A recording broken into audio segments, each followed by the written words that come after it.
L-ewwel qabel kollox irridu ngħidu li d-dwana Maltija hija parti minn Customs Union.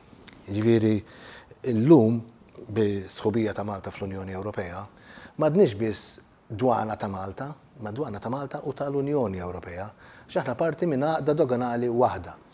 U dwaniet tal-Ewropa li huma fih dan dil-Customs Union dejjek teżwan jaħdmu daqs li kieku dwana waħda.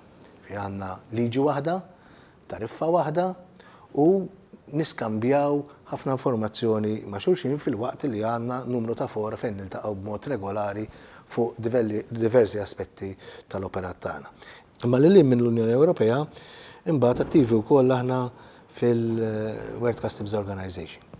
Jiġifieri nista' nsemmi fil-futur qarib, nitkellmu s-sena d-dieħla, Malta se tkun qed tospita dak li jissejjaħ l-ASEM meeting, li huwa meeting għad-diretturi ġenerali ta' dwanijiet tal-Ewropa, mhux tal-Unjoni Ewropea biss, tal-Ewropa kollha u tal-Asja.